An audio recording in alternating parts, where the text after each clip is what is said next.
On a Turbo LS, what makes more power? The coolest, latest, trickiest, newest stuff, or something tried and true?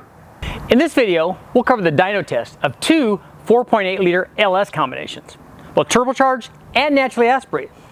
Combination number one, that double throwdown wazoo, listen to your friend, win online, got a good deal on a cam, that combination. Combination number two, mostly stock, just a cam, and the right turbo. So let's check out our combos and get to the results. For this test, we ran two versions of the same 4.8 liter. Combination number one, the double throwdown wazoo one. So you took your 4.8 and decided, hey, I'm gonna make it better than everyone else's. So the first thing I'm gonna do is get that cam for my buddy. It's a good deal. So what that it came out of an LSA blower application, I'm gonna run it anyway. I mean, boost is boost, right? Now we're gonna combine that with a set of 317 heads. Everybody wants the 317s. I mean, they flow more than those 706 heads, right? And they lower the compression. Everybody wants to lower the compression for boost, right? Now let's top that off with a short runner fabricated intake, just because they look cool.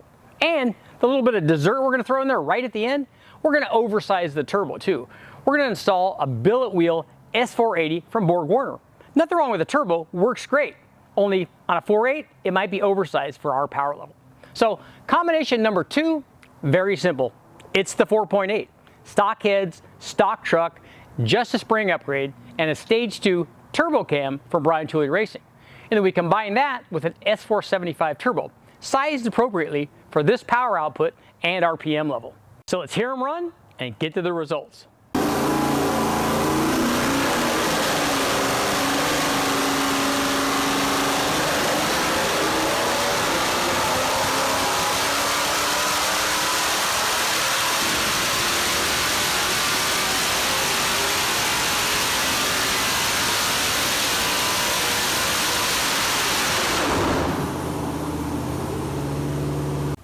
This is the power curve for our tricked out 4.8 liter, the one we chose all of the wrong parts for because we listened to somebody on the internet and it was totally cool. This is the greatest stuff going.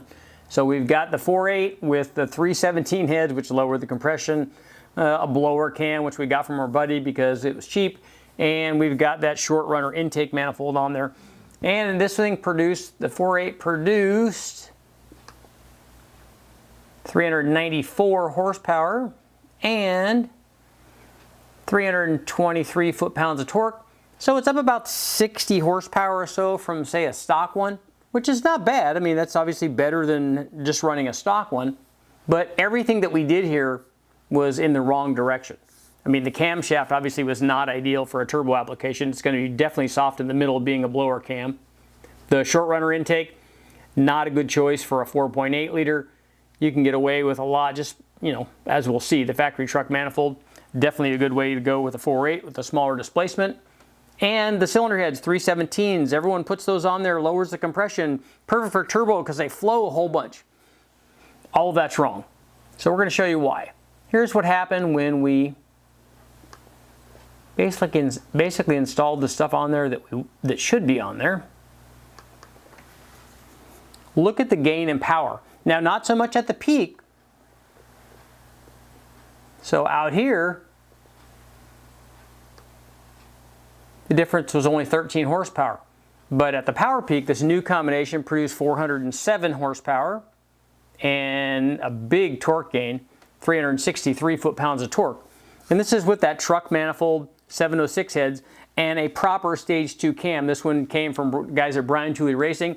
There's obviously a lot of good choices out there, but this one worked well. So this goes to show you, stock heads, stock camshaft, a stage 2 cam, and we also changed the turbo on this because on our older combination, we had that big S480, which was sized incorrectly for our mild combination that didn't make very much power, which would also make it be laggy. So although it could make a ton of power, obviously, ultimately it could make more than this S475, but it's just sized incorrectly.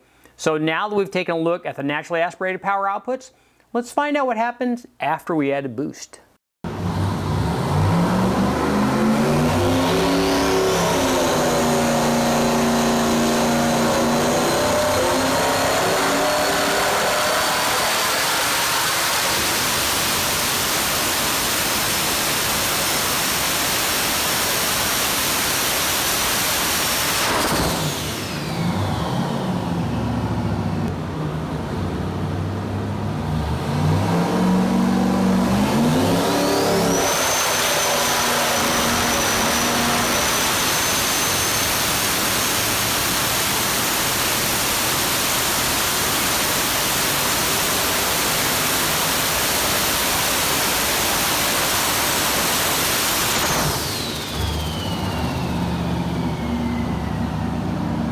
This is the naturally aspirated power output of our tricked out 4.8 liter, the one with the fancy intake, the 317 heads, and all the wrong cam in it.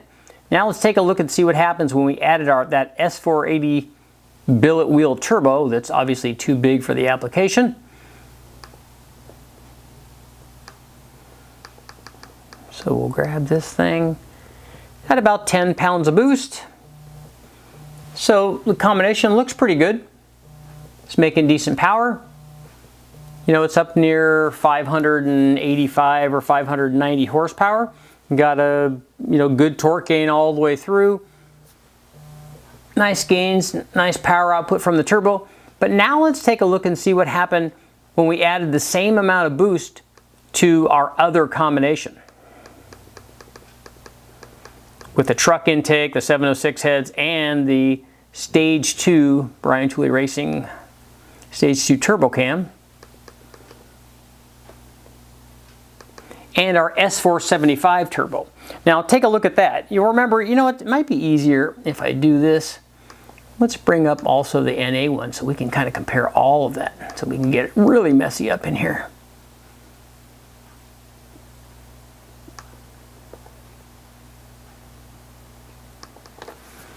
Okay, so there's a lot going on here, but basically the blue line and the purple line, those are the horsepower and torque curves of the naturally aspirated combinations. As you can see, when equipped with the factory truck manifold and 706 heads and Stage 2 turbo cam, it just made a lot more power everywhere compared to our other combination, our mismatched combination. It did that NA, and if you go up, you can see that it also did that once we added boost. I mean, we were running the same amount of boost, 9.9, 10 pounds, right in that range. But take a look at what happened when we ran the same amount of boost to this combination. So this change in naturally aspirated power was multiplied under boost. So not only was this combination much better as an NA combination, even though we had a turbo cam, and I'm doing air quotes right now, even though it had a turbo cam in it, take a look at the power gains offered once we added boost. I mean, they were multiplied. We have a ton more torque. That second combination, this red curve up here compared to the green one, would just kill this green curve. I mean, if you put these in a car and you were to drag race these, it wouldn't even be close. I mean, the difference in torque at 4,900 RPM, 440 versus 560. So it only gained 120 foot-pounds of torque at the same boost level. Now that S475 turbo that we used on the right combination would obviously be a lot more responsive, and it's more than able to satisfy this power output. In fact, it will go a lot more than this. So we did just that on this combination. So let's take a look at that. This was the power output of our tricked out 4.8 combination on 10 pounds of boost. And this is the power curve of our more standardized combination. Basically, it's a cam only 4.8. Cam and springs with the right kind of turbo on it, that S475. You can also use a 78, 75. Any sorts of turbos like that in this kind of power range work really well. But that was the comparison. We took a look at that, but obviously we didn't stop there. So we ran, once we got the right combination back on this 4.8 with the truck manifold and the 706 heads and the Stage 2 cam from Brian Tooley Racing, we did what everybody else does, and we turned the boost up.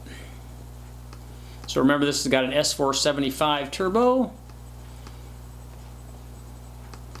So we did a little over like 12.5 pounds there, so it made over 700. And then we got a little bit more sporty. We also installed E85 in it. We were running this on, I think, a mixture of 91 and 100 before. We installed E85 in it and turned the boost up.